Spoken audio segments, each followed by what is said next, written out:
E aí galerinha, beleza? Vamos começar aqui mais uma formação, tá certo, pessoal? E hoje um tema muito importante, na verdade, fundamental, né, de a gente trabalhar, que é sobre o corpo como um lugar teológico, certo?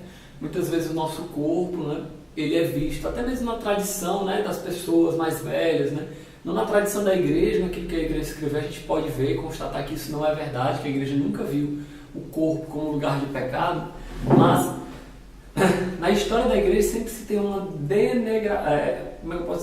denegrir a imagem do corpo dentro da realidade da nossa fé, não é verdade? Um enaltecimento do espírito e sempre uma negação do nosso corpo. E hoje a formação é exatamente isso, mostrar que o corpo ele é um lugar teológico. Mas antes a gente precisa invocar a presença do Espírito Santo, clamar por essa presença misericordiosa em nossa vida. Se você puder, no seu lugar aí, você fecha seus olhos.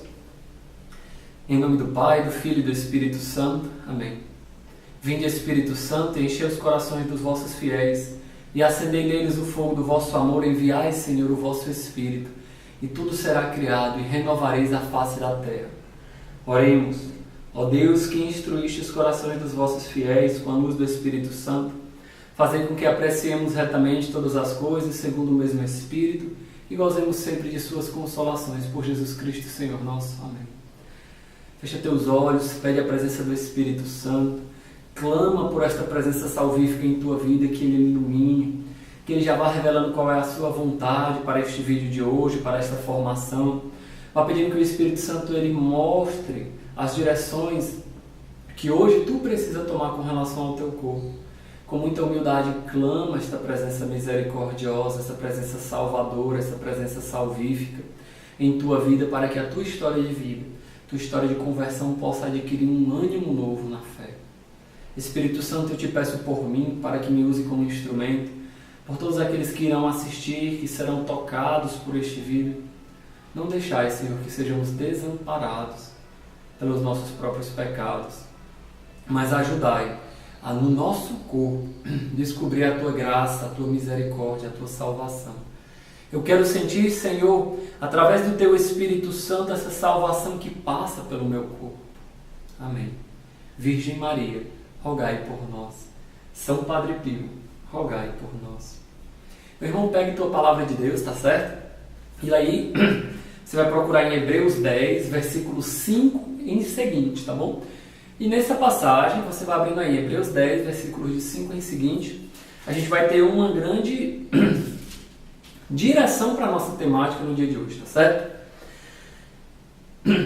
Essa passagem, para a gente entender um contexto, é Paulo, ou a gente não sabe direito, né, quem escreveu a carta aos Hebreus, mas o autor ele vai estar falando como se fosse Cristo antes dele nascer, né?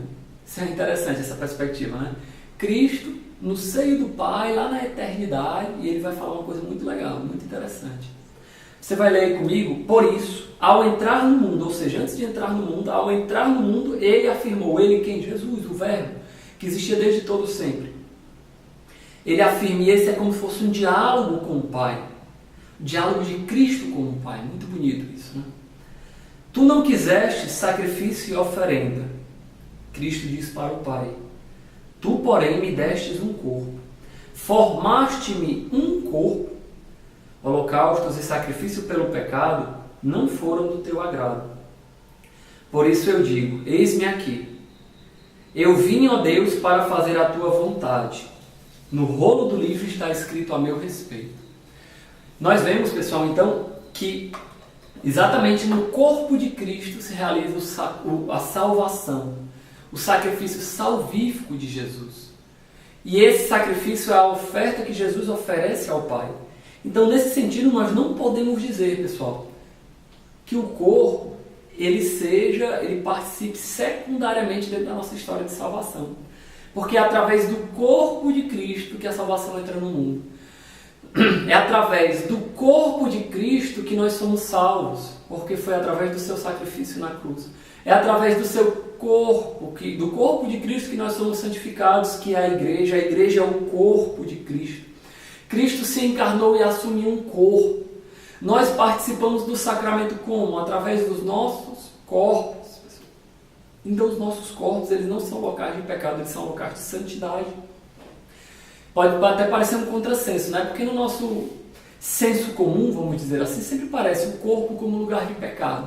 Como se o meu espírito fosse santo e o meu corpo pecador, né? Como diz Wesley Safadão, né? 99% perfeito, anjo, mas aquele 1%, tô brincando, pessoal. E aí a gente vê como se esse 1%, vocês estão me entendendo? É o nosso corpo, mas não é coerente. É fundamental também que você tenha um caderninho de anotação, né? Eu vou abrir aqui o meu também, para poder embasar a minha formação, para eu poder aprofundar na minha formação. Aí vocês vão esperar aí 1 minuto, né? Enquanto o nego procura aquilo que ele anotou, na verdade, e o nego encontra, né? E eu tomei essa formação principalmente baseado nas catequeses de teologia do corpo, de São João Paulo II, e também, prioritariamente também, no Terceiro Fio de Ouro, da Emi Nogueira, né? São 2 autores, assim, extraordinários. Claro, São João Paulo II é muito mais, na verdade, but, quem sabe um dia Maria Emir Oquendo Nogueira seja tão santa como ele, né? Porque essa mulher também é uma mulher muito de Deus, né? Ele escreve coisas fundamentais para a nossa vivência de fé. E a primeira coisa que eu quero testemunhar, partilhar com vocês é o quê? É que o nosso corpo, ele existe um significado esponsal do corpo. São João Paulo II, ele começa as suas catequeses de teologia do corpo mostrando que o corpo ele não é somente um ato biológico, um fato biológico do homem.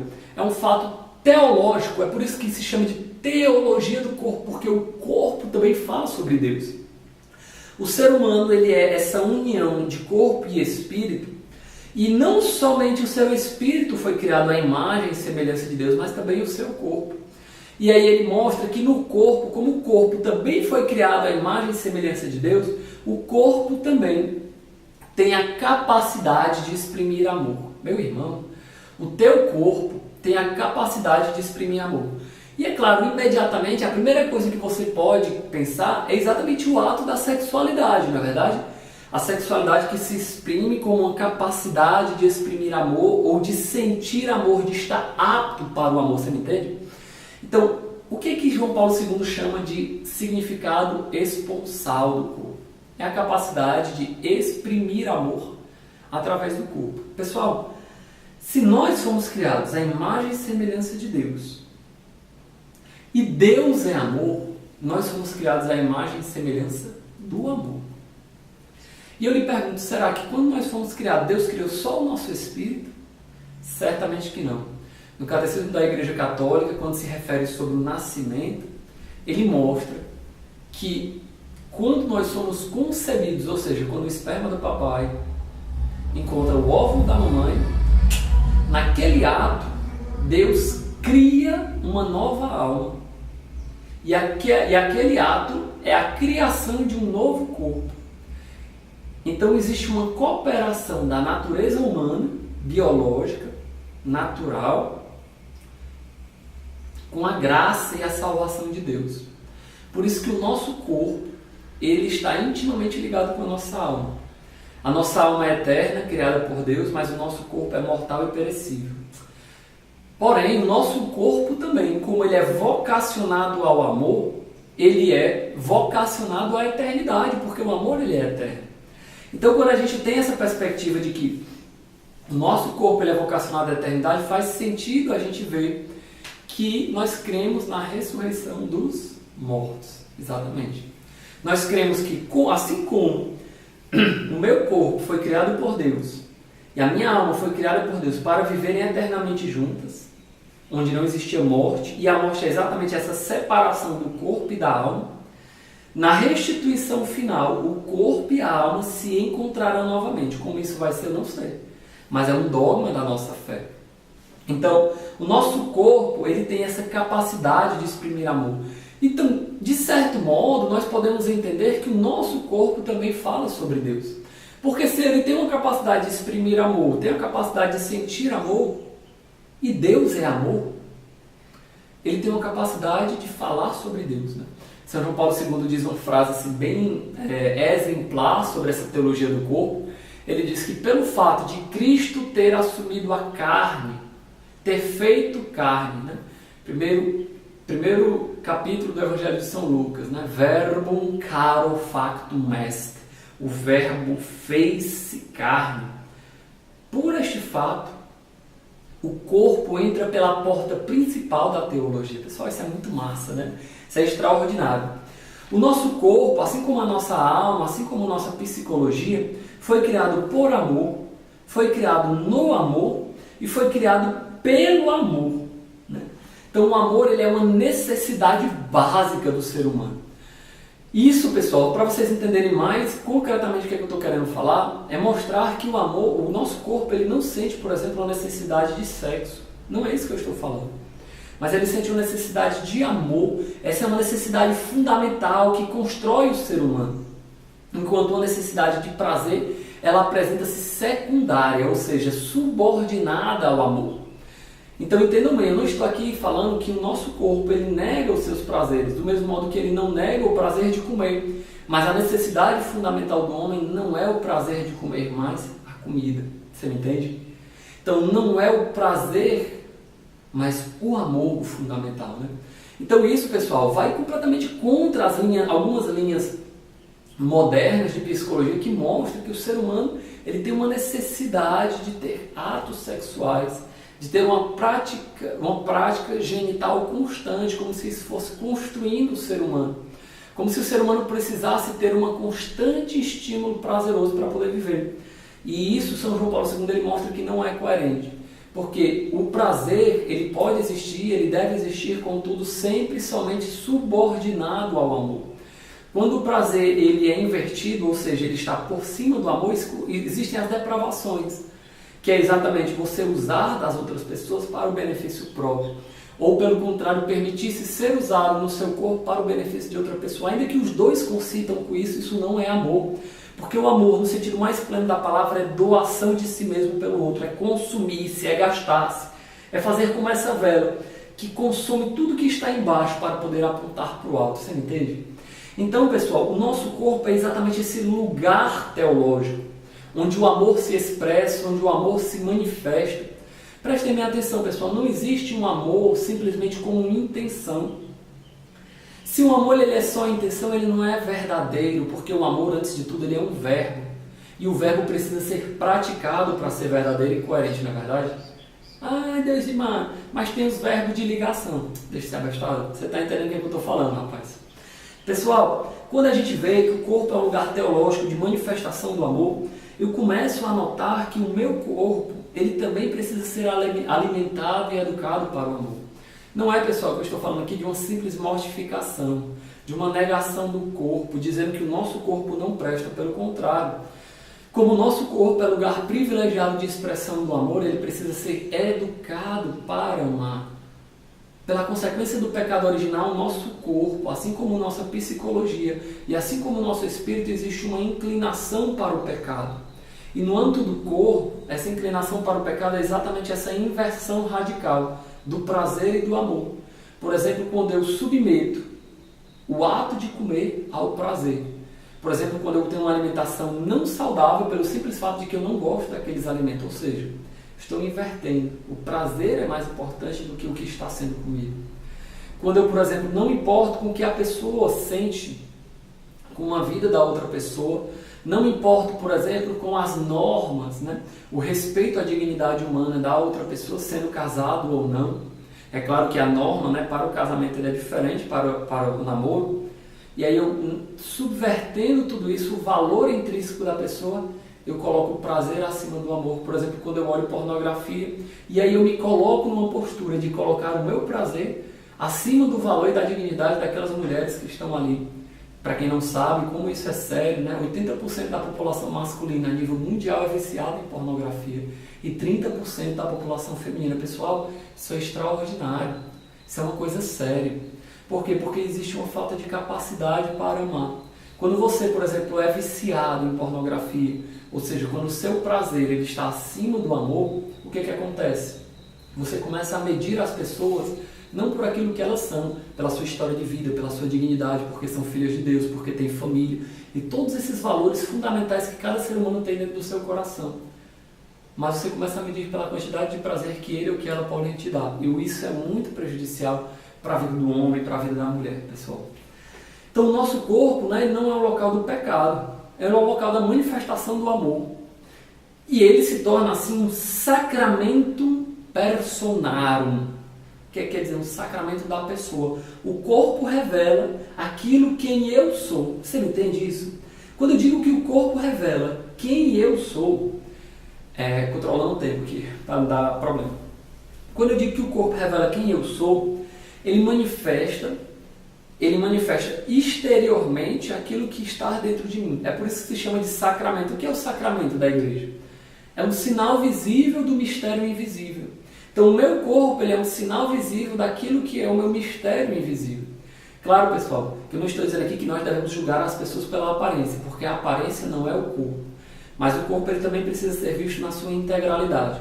Para vocês entenderem bem o que eu estou falando, a aparência ela vai com o julgamento de sensual ou não sensual. A aparência vai com o julgamento de agradável ou não agradável, de rico ou de pobre. Enquanto o corpo revela as marcas da nossa história. Só para vocês entenderem, a gente vai aprofundar um pouco mais nisso. Por exemplo, se você olha uma mulher cheia de rugas, né? Mas que tem aquela certa serenidade, você pode supor que é uma pessoa de caráter, né? Se um homem, pela maneira como ele se veste, na verdade, isso revela sobre o seu caráter, sobre a sua personalidade, sobre aquilo que ele é. De maneira mais simples, se você vê um homem todo vestido de branco no meio da rua, né? Ou ele é um padre fora da igreja, estou brincando, ou ele é um médico, na verdade, que deve estar saindo da sua clínica, ou um enfermeiro e assim por diante. Então, o nosso corpo, o nosso exterior, ele revela o nosso interior, ele é um sacramento. E nós, seres humanos, somos mistério. Mistério no sentido cristão de que nunca nós somos simplesmente definíveis de maneiras parciais. Eu não sou somente um corpo, eu não sou somente uma alma, eu não sou somente um espírito, eu não sou somente uma pessoa que vive numa sociedade, eu não sou somente um estudante de filosofia, eu não sou somente um membro da comunidade de vida, eu não sou somente um filho de Deus, eu não sou somente o filho do Deus Imai e da Marileu, dos meus pais, eu não sou somente o irmão da Poliana e do Eudes, e assim por diante. Eu, como mistério, me compreendo e tenho essa dignidade de uma interioridade, você me entende? Então, e essa interioridade, ela entra em contato com o mundo, com os outros, através do nosso corpo. Então, o corpo, ele também é um local de encontro, onde eu me encontro com os outros, né? Um encontro físico mesmo, né? E aqui vocês podem pensar realmente no ato conjugal, no ato sexual, onde é o encontro de duas pessoas. E olha como é interessante, pessoal, como esse local de encontro pode ser pervertido para um lugar de afastamento. Ainda que a estrutura íntima do corpo humano foi criado por Deus para ser um local de encontro, ele pode se tornar um local de afastamento. Por exemplo, quando o casal de namorados eles são imaturos, e o homem muito mais ligado ao prazer e a mulher muito mais ligado aos valores psicológicos, né? Porque de fato, né, eu poderia passar até explicando biologicamente isso para vocês, né? Pelo fato da mulher ter muito mais enos erógenos, o prazer corporal ser menos intenso para a mulher. Para o homem, o prazer corporal é muito intenso. Então faz com que o homem o homem tem muito menos zonas erógenas, né? Faz com que o homem seja muito apegado ao prazer corporal e a mulher muito mais aos valores psicológicos, né? As concepções que ela tem, né? A mulher então é muito mais interior, o homem é mais exterior, beleza. Quando o homem e a mulher eles são imaturos e não conseguem harmonizar esse estilo de vida através de uma sexualidade equilibrada, um equilíbrio interior que também é exterior no seu corpo, eles vivem um tipo de relacionamento imaturo, onde a mulher ela pensa intuitivamente, claro, sem formular isso. Não, ele me ama, ele me dá carinho, eu acho que ele merece o meu corpo, né? E o homem vai pensar, cara, o corpo dela vale muito a pena, então eu vou dar carinho, vou dar afeto, porque isso aqui importa para ela, para em troca eu receber o corpo. Ou seja, essa relação, os dois concordam, mas eles não se conhecem. Por quê? Porque ali, quantos relatos de namoros a gente vê que aquilo dali vai substituindo o diálogo, a conversa, um encontro desinteressado, as risadas bestas, e começa a se substituir isso tudo por um esquema de estímulo-resposta, de prazeres. Vocês entendem isso, né? E aquilo que era para ser um encontro de pessoas, que é o ato sexual, propriamente a igreja chama de ato conjugal, porque é um ato reservado aos cônjuges, se torna um ato de afastamento, porque eu me divirto com o teu corpo, mas eu não te amo como pessoa, você me entende? Então o corpo ele é esse local de encontro, um encontro com os outros, onde você pode manifestar através do abraço, do sorriso, do olhar, do carinho, do afeto, né? do toque, mas também o encontro com Deus. Através do nosso corpo nós expressamos o nosso encontro com Deus, ajoelha, se levanta, se prostra, se senta, reza um terço, né? Faz o sinal da cruz. O corpo também é esse local de encontro. O teu olhar que olha para Jesus sacramentado, o teu corpo que manifesta uma passividade, uma postura orante. Mas também o corpo é um encontro consigo mesmo. Na medida em que você se encontra com a sua própria imagem, você se vendo, você vê a imagem da imagem do amor, né? Você é a imagem de Deus. O corpo é sua imagem, então o corpo é a imagem da imagem do amor. E a imagem da imagem do amor já é muito importante, porque o amor é eterno, ele é supremo, ele é incrível, pessoal. Então, nessa perspectiva, você se encontra consigo mesmo através da sua aparência. E aí a necessidade fundamental de reconciliação consigo mesmo. Né? Quantas pessoas que vivem amarguradas porque se acham feias, porque não se sentem amadas, porque não se sentem simpáticas, porque sentem que não conseguem dançar e etc. Então, olha como é interessante, pessoal, a reconciliação com o nosso corpo passa por a nossa reconciliação com nós mesmos e assim uma reconciliação com Deus. Há um pouco tempo atrás eu estava lendo um livro do Shalom que, quem tiver interesse, ele é muito bom. É um livro muito voltado para a cura interior dentro da dimensão do corpo. Da edição de Shalom, se chama Corpo, Templo da Beleza. Pessoal, e lá dentro do livro ele tem a parte, né, escrita muito boa. E no meio do livro tem alguns testemunhos, né? Que a Jo Croissant, que é quem escreveu, ela é cofundadora da comunidade Beatitudes, que o carisma deles é bem interessante, é a cura interior através das danças, né? Das danças oracionais que eles fazem. Pessoal, aí vocês imaginam como é legal, como é interessante, né? Você ser curado na sua história de vida através das suas danças oracionais, né?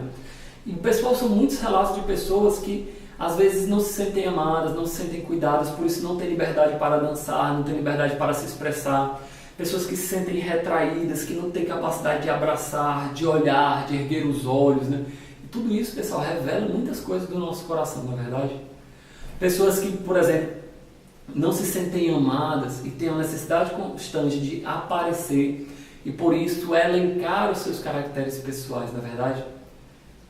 Como isso revela uma falta profunda de amor, uma falta profunda que precisa ser reconciliada. Só vou dar um breve testemunho para vocês, né, de quando eu era adolescente, né, deixa eu olhar aqui quanto tempo falta. Quando eu era adolescente, principalmente no começo da minha adolescência, eu fazia muita festa, né, eu era da bagaceira, como se diz. Então, mas por incrível que pareça, eu me achava muito feio, né. E da minha adolescência pra cá, sendo bem sincero, minha aparência não mudou muito não, né? Assim, eu não fiquei igual gatão, né? Avassalador, não. Mas eu falo pra vocês, pessoal, que hoje eu sou muito tranquilo com relação à minha autoimagem, né? Eu até me acho um pouco assim, bonito, tá entendendo? Mas é verdade, pessoal. Porque é interessante como isso também muda no seu relacionamento com as pessoas, né? Sou consagrado, né? Na realidade, comunidade de vida, sou celibatário, né? Com a graça de Deus. Fiz uma consagração da minha sexualidade ao Senhor, querendo me doar completamente à igreja. Então, de modo algum, entendeu bem o que eu vou falar, né? E eu notei que dentro da minha caminhada, quando eu essa reconciliação comigo mesmo, de me achar, de me encontrar amado, querido, protegido por Deus, desejado pelo Senhor, isso gerou uma reconciliação comigo mesmo. E eu fui me sentindo tão bem, pessoal, que até mesmo pessoas, meninas, eu falo isso assim, até com um pouco de vergonha para vocês, mas sem pudores, né? Meninas que certamente eu nunca teria coragem de pedir namoro, nem ir atrás, sabe? Eu, desde o começo da minha caminhada, eu senti o chamado a ser consagrado, né? Então, esse é um problema que eu realmente não me dei, né? Assim, de ir atrás de namorada, essas coisas assim. Mas aconteceu o contrário, de meninas que se fosse no mundo, eu nunca imaginaria que eu teria chance de chegar junto, tá entendendo? Elas muitas vezes vieram atrás de mim, de querer tomar um sorvete, de querer conversar, de não sei o que lá, não sei o que lá. E você nota que talvez você desse um passo ou outro ia dar certo, você tá me entendendo? Mas porque a beleza, né, ela não é somente um ato exterior, não é só uma sensualidade, mas é uma beleza interior, uma certa harmonia de vida que se expressa também no corpo, pessoal. Uma certa harmonia também daquilo que se vive na sua fé, né? Como é bonito uma pessoa que se veste também conforme a sua fé. Uma pessoa, por exemplo, que sabe viver com dignidade, que sabe andar com dignidade, que sabe se portar com dignidade. Uma pessoa que sabe ser educada, falar com dignidade. Isso tudo é muito fundamental. Meu irmão, minha irmã, como eu poderia passar aqui horas falando sobre isso, né? Sobre esses benefícios, né? Simplesmente a nível humano. Mas o fundamental é entender que o seu corpo ele é um lugar de amor. E a sua reconciliação com o seu corpo, com o que você é, que ele não precisa ser perfeito, também é uma reconciliação com sua história de vida. Talvez você, a sua aparência não lhe agrade. Talvez o seu corpo, as suas curvas não lhe agradem. Talvez você tenha caracteres, né, falhas, vamos dizer assim, né, aos olhos humanos, que não lhe agradem. Mas você entendendo que isso faz parte da sua história de vida, entender que isso faz parte de quem você é, que isso não define quem você é, porque isso faz parte de quem você é, mas não é a totalidade do seu ser. Isso gera uma certa reconciliação consigo mesmo. E também começar a notar as marcas negativas e as marcas positivas dentro da sua história, né? As marcas negativas e as marcas positivas com relação à sua história dentro do seu corpo, por exemplo, né? Como a vivência da minha fé mudou a minha aparência, no meu sorriso, no meu semblante, mas também no meu corpo, as marcas, né? Se vocês olharem, né? Não tem como vocês verem aí, porque eu também estou de calça, né? Mas quem um dia tiver a oportunidade, os meus joelhos eles são calejados pela quantidade de vezes que se adora ao Senhor. As minhas mãos, muitas vezes elas estão queimadas ou arranhadas, né? Pelas vezes que eu vou cozinhar aqui na comunidade de vida, pelas vezes que eu estou lavando as coisas, que eu estou fazendo algum trabalho manual. São as marcas da nossa história. Do mesmo modo, existem marcas negativas que traumatizaram, partes do seu corpo que você não se sente à vontade em olhar, em parte no corpo dos outros você não se sente à vontade, às vezes não são nem partes imorais, mas que você sente, né, ainda uma certa desconstrução, uma certa desorganização interior.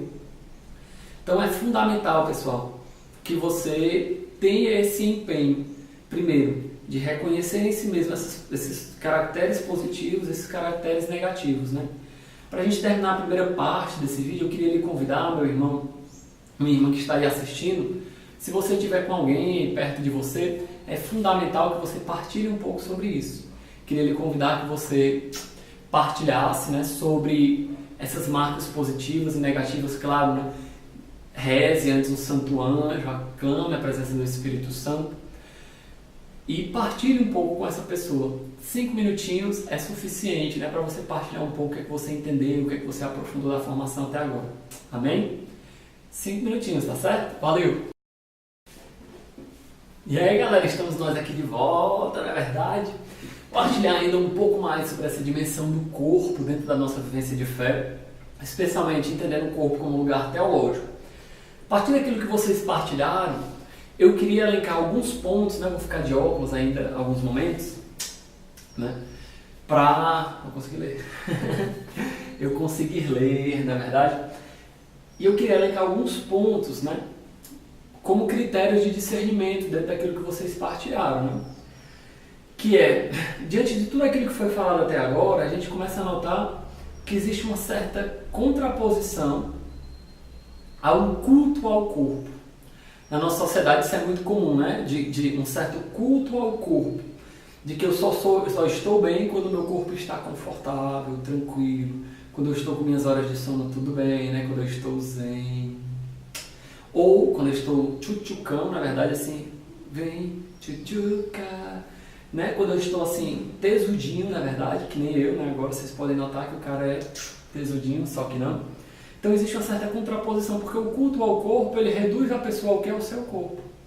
E o corpo, ele faz parte da nossa realidade temporal, não da nossa realidade eterna. Ainda que ele seja expressão do amor, vocacionado à eternidade, ele ainda não é expressão da eternidade. Por quê? Porque ele um dia morrerá, ressurgirá, mas não esse mesmo corpo corruptível, mas um corpo glorioso, como foi o corpo de Jesus, que certamente não tem a mesma imagem.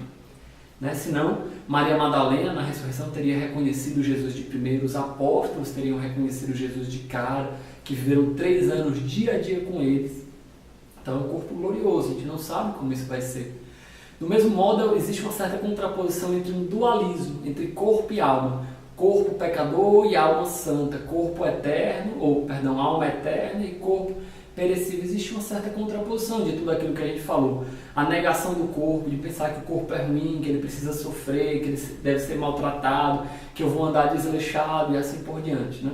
Então não existe nenhum culto ao corpo, também não deve existir, né, com certeza, um certo dualismo na nossa vivência de fé. E também existe uma certa diferenciação daquilo que se chama de autoidentificação a nível corporal. O que eu quero dizer com isso?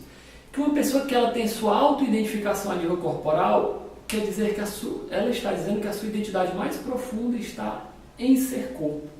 Então, quando alguma coisa com o seu corpo não está conforme lhe agrada, o mundo acabou. Ela se sente mal, ela se sente depressiva, ela se sente para baixo, ela não se sente bem, ou quando está vivendo uma situação que não é uma situação de prazer, situação desconfortável, né? E aí a gente vai notando que toda essa cultura ela vai contra a vida. Por exemplo, uma mulher ter mais de um filho, mais de 2 filhos, mais de 3 filhos, é um sacrifício para a mulher, ela sofre, não sei o que lá. É um sacrifício para o pai que tem que se mortificar, gastar o seu dinheiro. E assim por diante, né, pessoal? A gente nota que essa cultura ela não é conforme o evangelho, porque ela não é conforme a vida.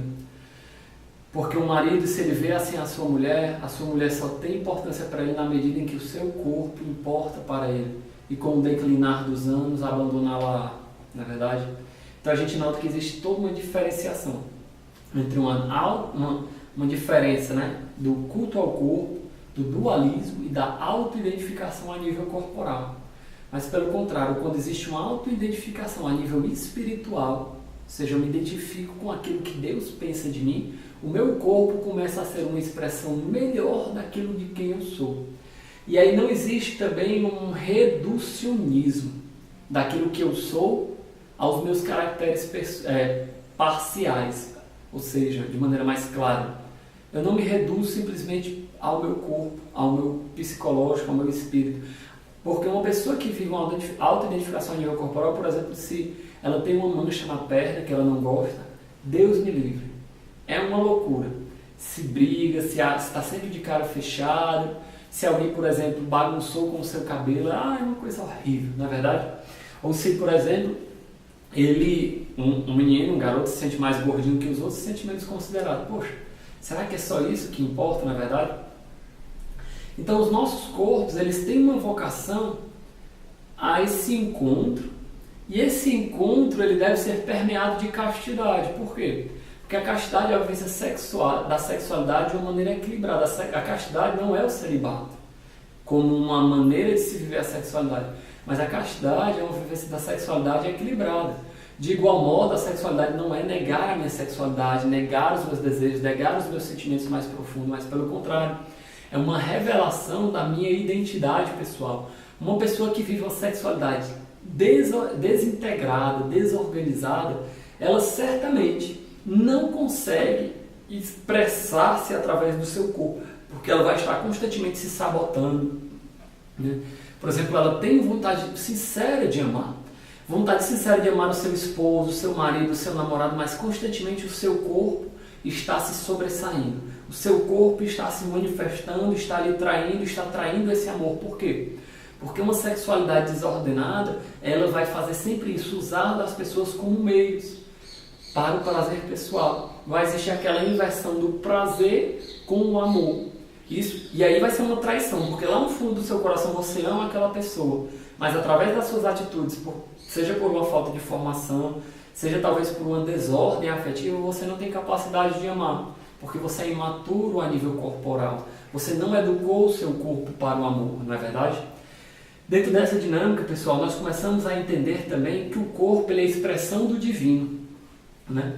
O corpo, né, ele é o lugar do sacrifício, do culto, da oração, o local da missão. O sacrifício, o culto, a oração e a missão, eles são feitos no corpo.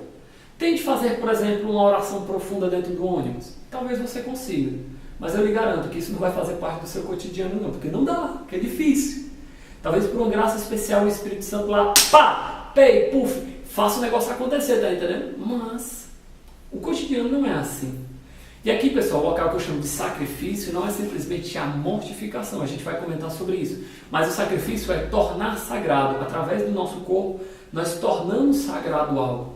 né? Essa é a palavra sacrum officium, do latim, fazer sagrado, né? Um ofício, um trabalho sagrado.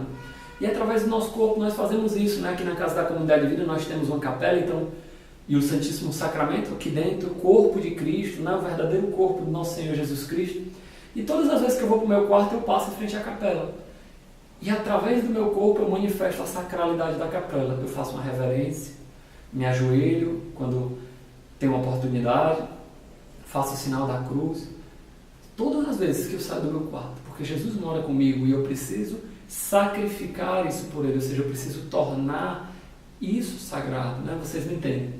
Então, também através do nosso corpo, a expressão do nosso louvor, da nossa doação de nós mesmos, um amor que não é doação de si mesmo, e essa doação não se expressa no corpo pessoal, sinto dizer, mas não é um amor verdadeiro. Por exemplo, se o namorado e a namorada dizem que se amam, mas não tem tempo para passar juntos, ou seja, que os seus corpos estejam um ao lado do outro no tempo adequado, na distância adequada, vocês estão me entendendo? Então o relacionamento começa a se desgastar, porque não se gastou o tempo, não se passou o tempo nessa comunhão dos corpos, né? Com certeza, mas também a comunhão de coração através do diálogo e etc.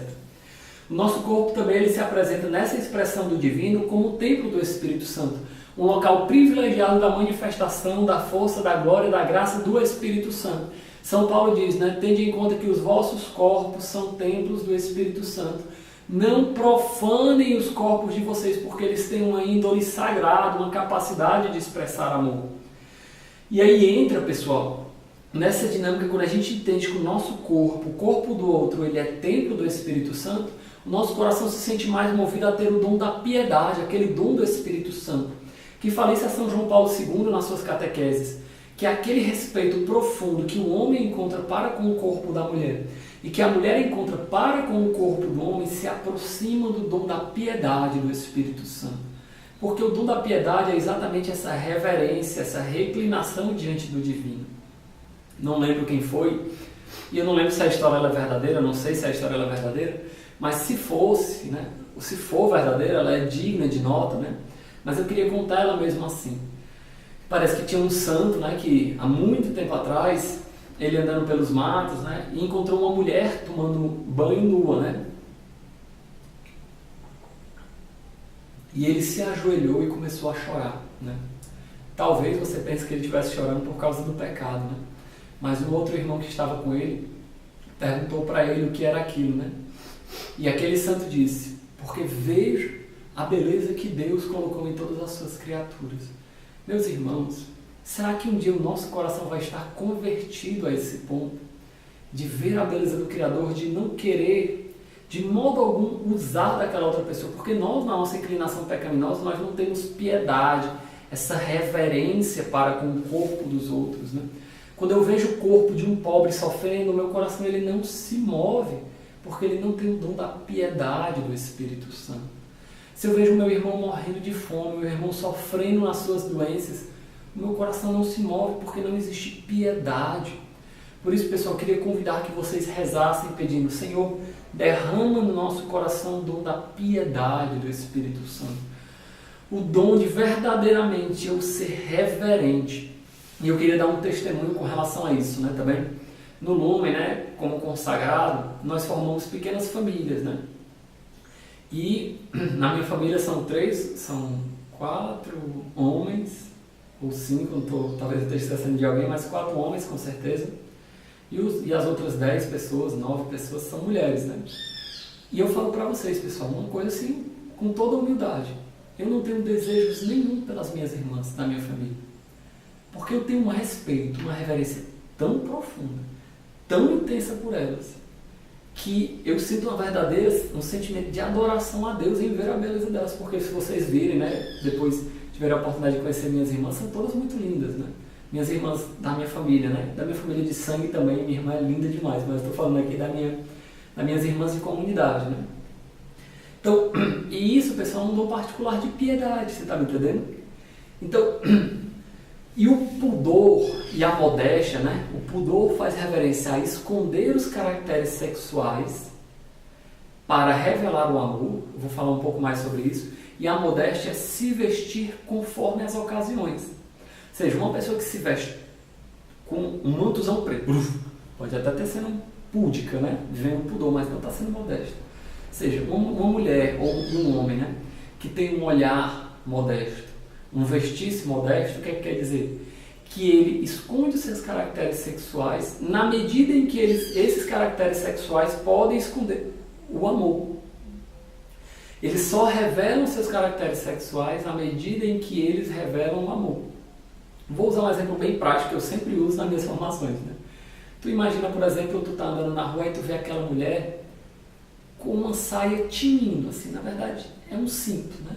É tão pequeno que é um cinto. E a primeira coisa que você pensa certamente é o quê? Meu Deus, que mulher virtuosa, que mulher cheia de qualidades. Essa mulher, eu quero que seja a mãe dos meus filhos. Essa mulher deve ter uma família extraordinária. Essa mulher é uma mulher cheia de virtudes intelectuais. É isso que a gente pensa, pessoal. Vamos ser bem sinceros. A gente pensa assim, né? Lá em casa, ia fazer um estrago, não é verdade? Por quê? Esses caracteres sexuais dela estão escondendo o amor. Não estão revelando. Estão, na verdade, impulsionando para que nós usemos da outra pessoa. Você está me entendendo? Então, uma pessoa que se veste pudicamente, modestamente, é uma pessoa que sabe se vestir conforme a ocasião. Não é se vestir como uma freira, né, como um padre. Deixa que eles se vestem assim. Mas se vestir de maneira digna, né, que revele o amor. E eu falo muito isso, pessoal, porque, especialmente para as mulheres, isso é muito forte, né?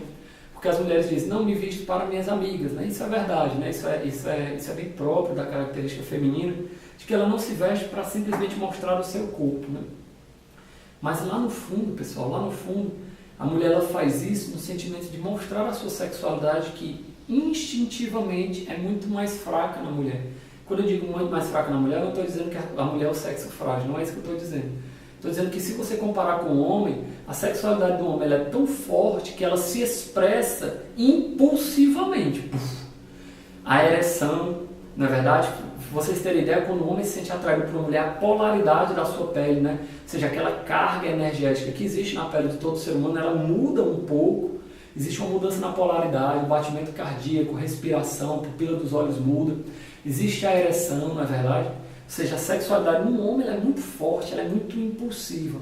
Por isso que o homem não sente necessidade de mostrar a sua sexualidade, mas de capturar, de ver a sexualidade do outro para que isso estimule a ele.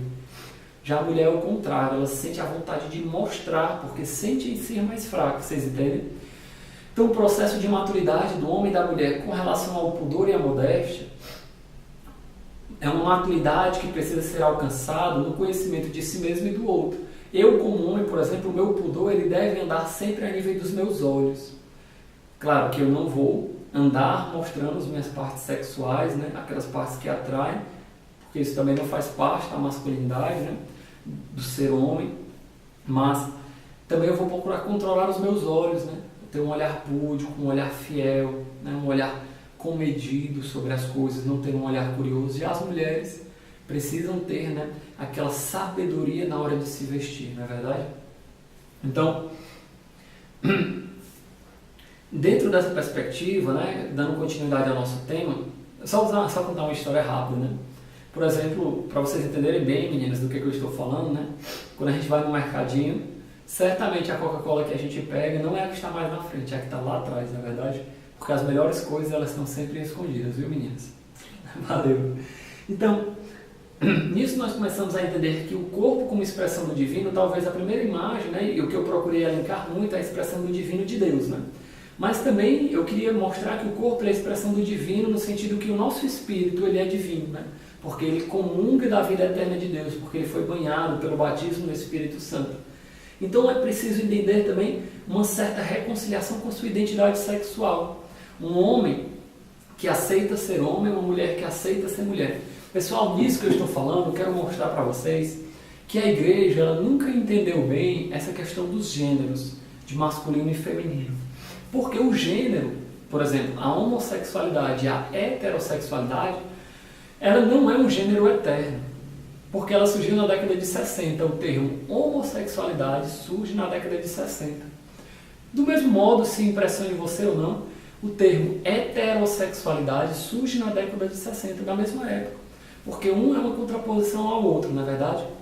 A igreja ela não se fixa sobre o que você é atraído sexualmente, mas aquilo que você é. Você me entende? Porque o termo heterossexualidade reduz a pessoa à sua tendência sexual. O termo homossexualidade reduz a pessoa à sua tendência sexual. E a igreja não entende as pessoas reduzidas às suas tendências sexuais. Ela entende a pessoa como um ser, e o ser como se manifesta como homem e como mulher. E a vocação de todo homem, escrito no seu psicológico, no seu espírito, mas também no seu corpo, é a paternidade. E a vocação de toda mulher, escrito no seu espírito, no seu psicológico e no seu corpo, é a maternidade. Por isso que um conselho para a maturidade a nível espiritual, psicológico e corporal é o quê? É um engrandecimento das virtudes masculinas e femininas. E como isso se complementa dentro do corpo do ser humano. Isso é que a igreja chama de identidade sexual, porque a sexualidade ela não faz parte somente do meu corpo, do meu genital, mas ela faz parte do meu ser, porque a maneira como eu penso é uma maneira de homem, a maneira como eu falo é uma maneira de homem, a maneira como eu olho para as coisas, como eu apreendo as coisas é uma maneira de homem, a maneira como eu rezo, pessoal, é uma maneira de homem, a maneira como eu ando é uma maneira de homem, a maneira como eu me relaciono, como eu converso é uma maneira de homem. Vocês me entendem? Então, existe uma necessidade de uma reconciliação dentro dessa perspectiva.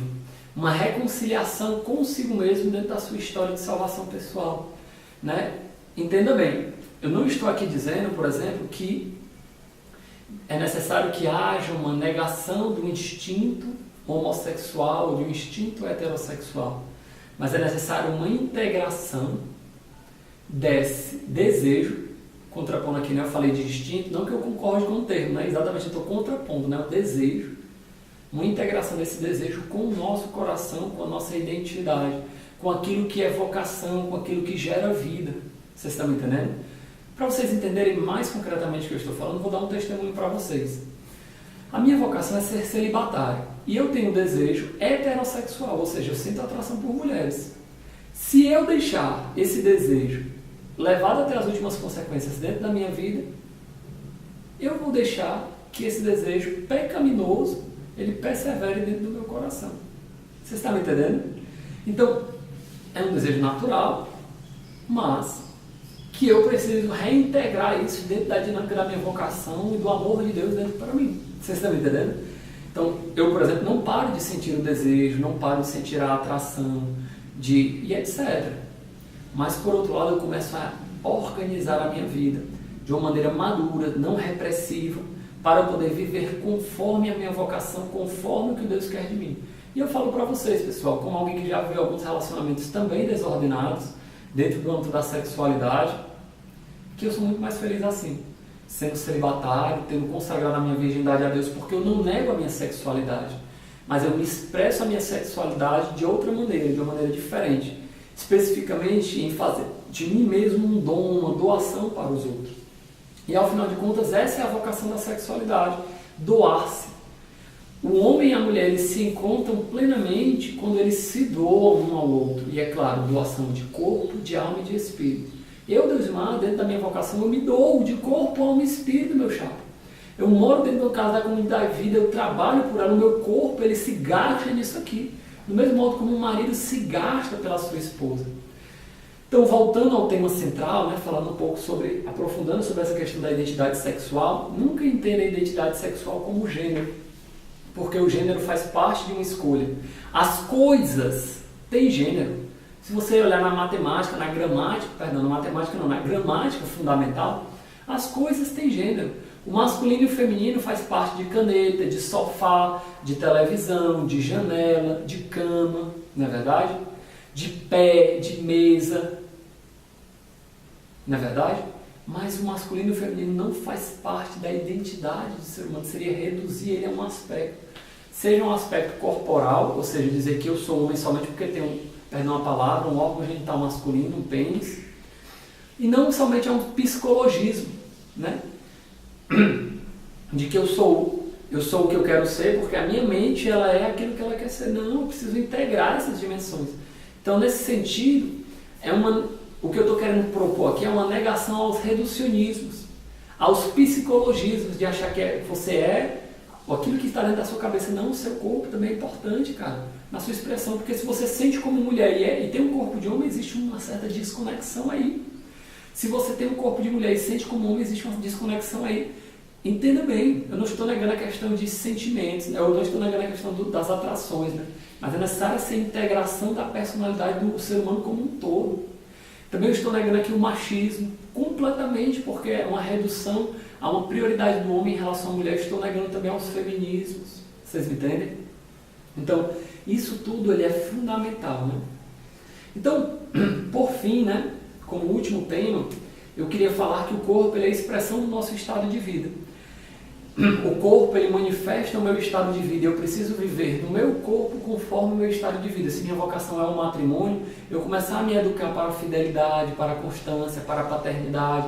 Eu começar a trabalhar a minha vida para poder me doar aos meus filhos, a gastar tempo com eles, gastar tempo com minha mulher e assim por diante. Do mesmo modo, se eu tenho uma vocação ao celibato, ao sacerdócio, né?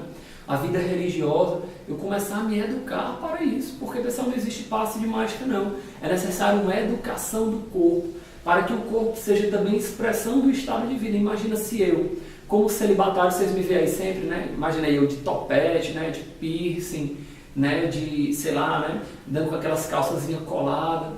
Não estou querendo criar grandes críticas não, tá certo pessoal? Mas que muitas vezes isso é incompatível com minha vida, porque o povo de Deus não se sentiria próximo de uma pessoa que anda assim, não se sentiria representado, ou seja, eu criaria uma distância, e o meu corpo, ao invés de ser um local de aproximação, dentro da realidade da minha vocação, estou falando de mim, certo? Eu não sei se em outras realidades isso é possível, eu não quero entrar nesse tema agora, mas dentro da minha realidade isso não seria compatível, não seria coerente, você está me entendendo? Então é necessário esse autoconhecimento também, tá certo, meus irmãos? E o nosso corpo, ele por fim tem uma vocação à ressurreição. E a vocação à ressurreição passa pelo nosso estado de vida. Quando eu ressuscitar, eu ressuscitarei como celibatário, como casado. Jesus ele não nega isso quando ele diz que o nosso corpo, nós seremos como os anjos, né? Quer dizer que nós não passaremos mais pela realidade corporal, do jeito como nós conhecemos, marcadas pelo pecado, mas que um homem não amará mais a mulher de uma maneira sexuada, porque ele amará de uma maneira plenamente espiritual, ou seja, de uma maneira integral, conhecendo a plenitude da outra pessoa. E aí esse sacramento, que é o corpo, que revela a interioridade, já não terá mais um sentido de existir como ele existe hoje. Por quê?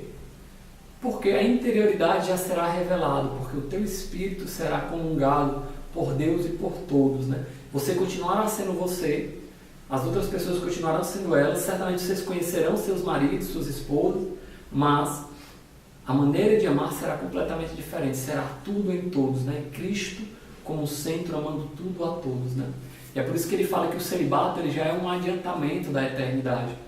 Porque o ideal de vida do celibatário é amar a tudo e a todos por igual. Isso é extraordinário, não é verdade? Já por outro lado, o matrimônio revela a fidelidade de Deus por cada um de nós.